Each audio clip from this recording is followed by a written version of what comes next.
লাকাল হামদু ইয়া রাব কামা ইয়ানবাগি লিজালালি ওয়াজহিক ওয়া আযীমি সুলতানিক ওয়াসসালাতু ওয়াসসালামু আলা রাসূলিল্লাহ। ক্বালা আল্লাহু তাআলা ফা'লাম আন্নাহু লা ইলাহা ইল্লাল্লাহ।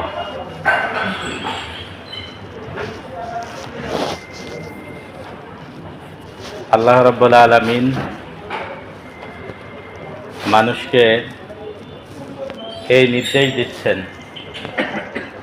যে এই বিষয়ে তোমরা ইলম অর্জন করো, যে তিনি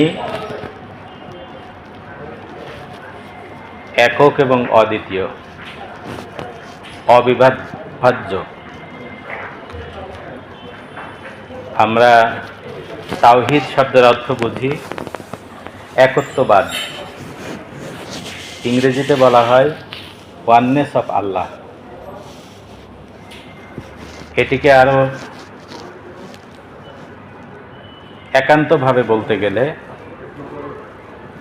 ইংরেজিতে দুটি শব্দ আমাকে খুব আপ্লুত করে। সেটি হচ্ছে তাওহীদ বা আল্লাহর ওয়াননেস এমন একটি জিনিস, এমন একটি অনুভূতি যেটাকে বলা যায় আনকম্প্রোমাইজিং মনোথিইজম, অর্থাৎ এমন একত্ববাদ যার সাথে কোনো কম্প্রোমাইজের সুযোগ নেই, যেটিকে ডক্টর জাকির নায়েক তার এক বক্তব্যের মধ্যে একটি লাইন আমার খুব পছন্দের, যে আল্লাহ এক হে, दूसरा नहीं है, नहीं है, नहीं है, जरा भी नहीं है। আল্লাহ এক, অদ্বিতীয়, তিনি একটুও দ্বিতীয় না, একটুও না, কোনোভাবেই না। তাওহীদের এই একচ্ছত্র নলেজ বা একান্ত নলেজ, নিরঙ্কুশ চিন্তা আল্লাহ তাআলা অর্জন করার জন্য নির্দেশ এজন্যই দিয়েছেন যে যদি এখানে ঘাটতি থাকে তাহলে মানব জীবনের বা ঈমানের বুনিয়াদের উপরে ভিত্তি করে যে জীবন গড়ে ওঠে সেই জীবনের মধ্যে নানারূপ জটিলতা তৈরি হয়।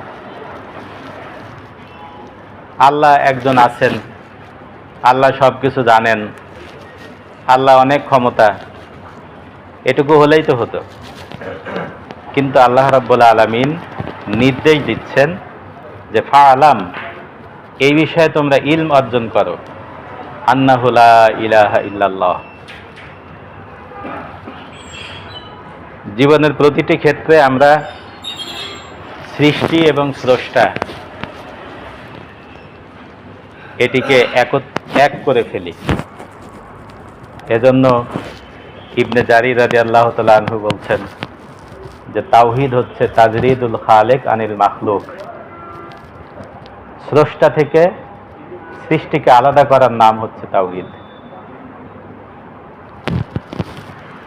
আর এই না জানার কারণে আমরা আল্লাহর ব্যাপারে ভ্রান্ত ধারণা পোষণ করি, তার ক্ষমতার ব্যাপারে, আমাদের তাকদীরের ব্যাপারে, আমাদের রিস্কের ব্যাপারে, সব কিছুতে আমরা ভ্রান্ত ধারণা পোষণ করি।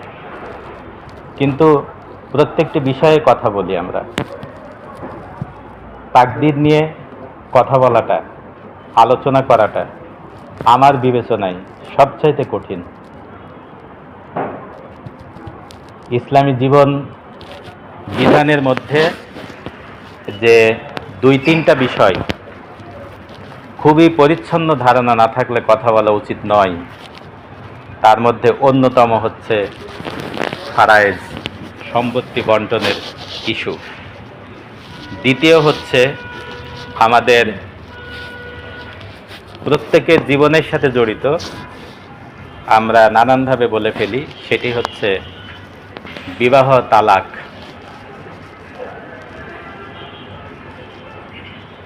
মারাত্মক বিষয়। আপনার একটি সিদ্ধান্তের উপরে দুনিয়াবী জীবনের বুনিয়াদ গড়ে উঠতেছে। যে কোনো মানে ছিটে ফোটা নলেজ নিয়ে এই বিষয়ে কথা বলা উচিত নয়। আর আরেকটি হচ্ছে তাকদীর। তাকদীরের ব্যাপারে কথা বলার জন্য কলিজাতে কম্পন তৈরি হয়। আমরা দুর্ভাগ্যবশত এমন এক ভূখণ্ডের মানুষ যেখানে মসজিদের মিম্বার থেকে, ওয়াজের মাহফিল থেকে একটু উর্দু ভাষা, ফার্সি ভাষায় কিছু বললেই আমরা কুপকার। খুব কায়দা করে আল্লাহর এই নির্দেশের বিপরীত একটি কথা বলা হয়। আল্লাহ বলছেন, ফালাম আন্নাহু লা ইলাহা ইল্লাল্লাহ, তোমরা এই বিষয়ে ইলম অর্জন করো। আর উর্দুতে কায়দা করে বলা হয় যে জাননে কি নাম ইসলাম নেই হে, মাননে কি নাম ইসলাম হে। আপনি না জানলে মানবেন কি? বৃষ্টি যখন আসে, আপনার শরীরের পরিধি আর ছাতার পরিধি যদি একই হয় তা আপনি ভিজে যাবেন।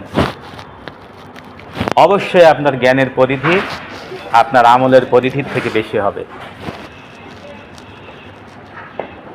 এই ভ্রান্তি, এই বিষাক্ত কথাকে দূর করার জন্য ইমাম বুখারী তার বিখ্যাত রচনা বুখারী মধ্যে একটি পরিচ্ছদ, বাব, তার নাম দিয়েছেন আল ইলমু কবলাল কওলি ওয়াল আমাল। আপনারা বুখারী খুলে দেখবেন যে একটা পরিচ্ছদের নামই হচ্ছে যে আল ইলমু কবলাল কওলি ওয়াল আমাল। নলেজ হলো কথা বলার আগে এবং আমলের আগে। আগে নলেজ, তারপরে কথা, তারপরে আমল। মসজিদগুলোতে দেখবেন ছোট্ট একটা সাইনবোর্ড, মসজিদে বসে দুনিয়াবি কথা বলার হারাম। কত মারাত্মক কথা, কত বিষাক্ত কথা। মসজিদে যদি দুনিয়াবি কথা বলা হারাম হয় তা হালাল কোথায়? ওই মসজিদে বসে কি আপনি এই মোনাজাত করতে পারবেন? রব্বানা আতিনা ফিদ দুনিয়া, আগে তো দুনিয়া, যে হে আল্লাহ দুনিয়াতে আমাকে হাসানা দাও, আখেরাত তো পরে। মসজিদে বসে কি আপনি মসজিদে সালাত আদায়ের সময় আপনি কি বিবাহের আয়াত করতে পারবেন যেখানে বিবাহের কথা বলা আছে? ওটা তো দুনিয়াবি কাজ। বিবাহ তো মরার পরে করবে না, কবরে গিয়ে বিয়ে করে না কেউ। তাহলে কত মারাত্মক কথা। অধিকাংশ মসজিদ লেখা আছে মসজিদে দুনিয়াবি আলাপ হারাম। কথাটা হওয়া দরকার ছিল মসজিদে অপ্রয়োজনীয় কথা, বাজে কথা, অশ্লীল কথা নিষেধ। ডক্টর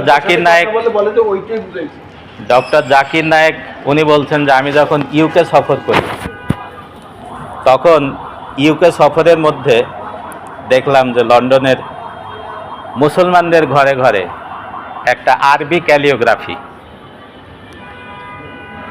আপনি হঠাৎ করে তাকালে মনে হবে আল্লাহু মুহাম্মদ লেখা।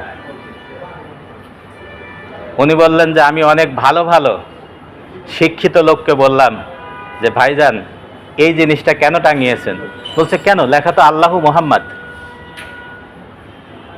কিন্তু খ্রিস্টানরা তাদের বাইবেলের একটি শ্লোক অ্যারাবিক ক্যালিওগ্রাফিতে লিখে মুসলমানদের ঘরে টাঙিয়ে দিয়েছে। আসলে লেখা আছে আল্লাহু মুহাব্বা। বাইবেলের শ্লোকটা হচ্ছে গড ইজ লাভ। আমাদের মসজিদগুলোতে দেখবেন ইমাম যেখানে দাঁড়ায় দেখবেন একদিকে লেখা আল্লাহু আর একদিকে লেখা মুহাম্মদ। হারামাইন আর শরীফাইনের মধ্যে বাইতুল্লাহ, মসজিদে হারাম, মসজিদে নববী সহ যত মসজিদ আছে কোথাও পাবেন না যে লেখা আছে আল্লাহু একদিকে আর একদিকে মুহাম্মদ। লেখা থাকবে হয় আল্লাহু আকবার অথবা দুই দিকে আল্লাহ।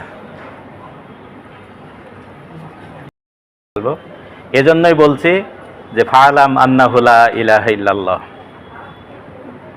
আমরা এখানে যারা উপস্থিত আছি প্রত্যেকেই জানি এই আয়াত সূরা জারিয়াতের একটি আয়াত, যে মানুষকে কেন সৃষ্টি করা হয়েছে আমরা প্রত্যেকেই বক্তব্য দিয়েছি, ওমা খালাকতুল জিন্না ওয়াল ইনসা ইল্লা লিয়াবুদুন। এই লিয়াবুদুনের অনেকগুলো তাফসির আছে। তার মধ্যে অন্যতম হচ্ছে ওয়ামা খালাকতুল জিন্না ওয়াল ইনসা লিয়াবুদুন আই লিয়ারিফুন, মানুষকে সৃষ্টি করা হয়েছে সেজন্য তার রবকে চিনে। আর একটি তাফসির হচ্ছে ওয়ামা খালাকতুল জিন্না ওয়াল ইনসা ইল্লা লিওয়াহিদুন, লিয়াবুদুন মানে হচ্ছে লিওয়াহিদুন। যে কথাটি বলতে চেয়েছি সেটি হচ্ছে যে মুসলমানদের জীবনের ভিত্তি হচ্ছে, প্রথম হচ্ছে আল্লাহর ব্যাপারে, তাওহীদের ব্যাপারে স্বচ্ছ ধারণা করা, তারপরে জীবনের ভিতকে ওইভাবে এগিয়ে নেওয়া। ছোট্ট সোনামণিদের একটি গান আছে, গানের দুটি কথা বলে আমার কথা শেষ করছি। সেই শিশুদের গান হচ্ছে, আমরা সবাই গান গাইব শুধু আল্লাহর সন্তোষ চেয়ে চেয়ে। যে আল্লাহর সন্তোষ চেয়ে আমরা গান গাইব। প্রথম শপথগুলি করব স্মরণ জীবনের নাওখানি বেয়ে বেয়ে। প্রথম শপথ মানে আলমে আরওয়ায় যে শপথ করে আসছেন, সেই শপথকে মনে রেখে জীবনের নৌকা বাইতে হবে। আল্লাহ তাআলা তৌফিক দান করুন। ওমা তৌফিক ইল্লা বিল্লাহ। আসসালামু আলাইকুম।